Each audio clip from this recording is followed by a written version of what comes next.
Hello and welcome to the exploration series of Opine Group. Today's topic is Power BI. Power BI is going to be explained to us by Shubhangi Patni. Shubhangi works as a consultant in Opine Group. Hello Shubhangi. Hi. Shubhangi, can you tell us why is a tool classified as a reporting tool? Okay. So, see, Mrudula, any tool which is useful to present data and analyze that data in a form of reports, in a form of tables, then it is called as a reporting tool, or any tool which allows to build paginated operational reports which are actually ideal for printing. So all such type of tools you can classify as a reporting tool. In short, any tool or any reporting tool is a great way to convey large amount of useful information quickly. Okay. So can you name a few reporting tools for us, Shubhangi? Yeah, there are many more reporting tools in the market, such as SSRS, Power BI, Tableau, Pentaho, ClickView, and so on. These are some of the few reporting tools which I have mentioned. Can you guide us through what is a Gartner quadrant and why is it really so important? Okay, so first of all, I would like to tell who is Gartner first. So Gartner is a advisory and research firm, well-known firm, which do analysis, which is the leading company in the market based on two aspects: completeness of vision and ability to execute. So based on these two aspects, you can see that this is the latest report published by Gartner in Feb 2020, and according to that Gartner quadrant, Microsoft has captured a first position in the market. And as Power BI is a reporting tool provided by Microsoft, you can say that Power BI is a reporting tool, leading reporting tool. Okay. So then what is Power BI and what are its components? Okay, so first of all, I would like to share what is Power BI. That just we have seen that Power BI is the data visualization tool provided by Microsoft, and in that tool, what we do, we convert a data from different data sources to interactive dashboards and BI reports. So for that purpose, I would like to explain the architecture also.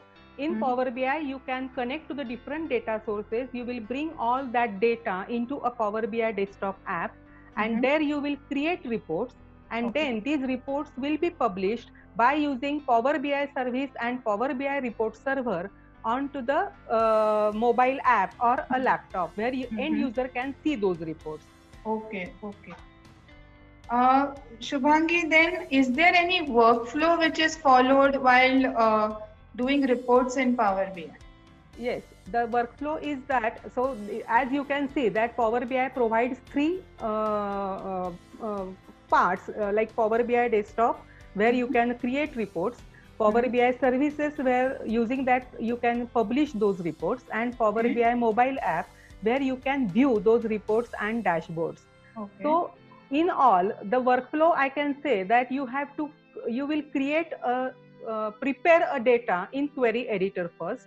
Then you will load that data into a mobile Power BI desktop where you can view that data, whatever you have prepared in query editor, and you can create the relationship in between the different information sources. And then by using a data visualization, you will create reports that can be seen on mobile app or a laptop. Okay. Now we just heard the term query editor. Can you explain what is a query editor and how does it really work?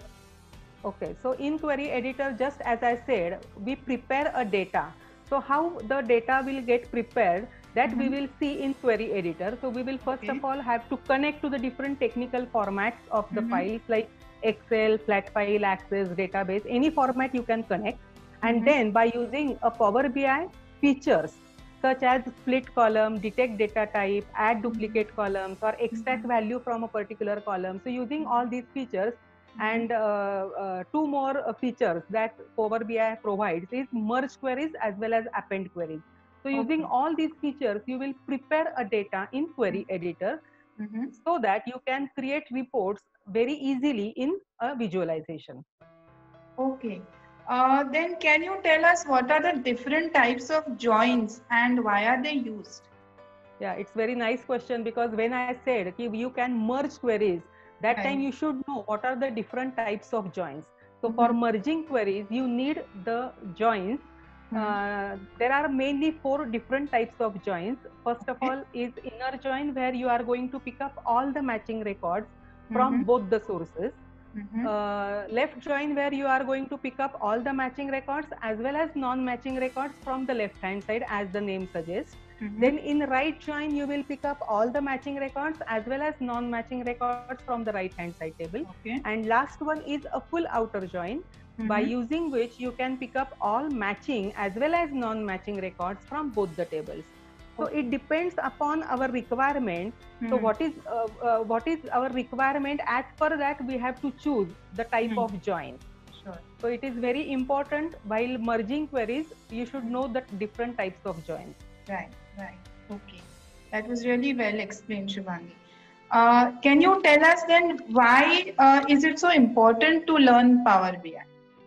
First and the most important thing, that it is a leading reporting tool, as we have seen published by Gartner in Feb 2020. Mm-hmm. Secondly, anybody can visualize and analyze data with great speed, efficiency, and understanding. Mm-hmm. Power BI breaks the mold of traditional BI development and makes the Power BI, or makes the analytics process more easier and flexible. It Right. saves a lot of time and Mm-hmm. labor, of course. One can experience data, any type of data, anywhere, anywhere. No need to learn a new language. So there are no prerequisites as such. You can start Right. learning Power BI directly, Mm-hmm. and you can easily clean, shape, and model your data, which is useful to create the impactful and shareable reports. There are a few more facts which I like to share with all, that Mm-hmm. it allows a super simple sharing. So once you Okay. create reports, you can share those reports within your colleagues. Then it offers a fully customization options. That means you can create ad hoc reports runtime. Then it is very cost effective. If you compare all other reporting tools in the market, then you can see that it is very cost effective. You will be always informed with the latest reports, because as soon as your data gets refreshed, your reports will also automatically get refreshed. Then Okay. as you share your reports among your colleagues, that is the end of chaos, because everyone are on the same page then. Mm-hmm. And one beautiful feature I forgot to mention, that is you can ask a question to the tool, and tool will give you the answer.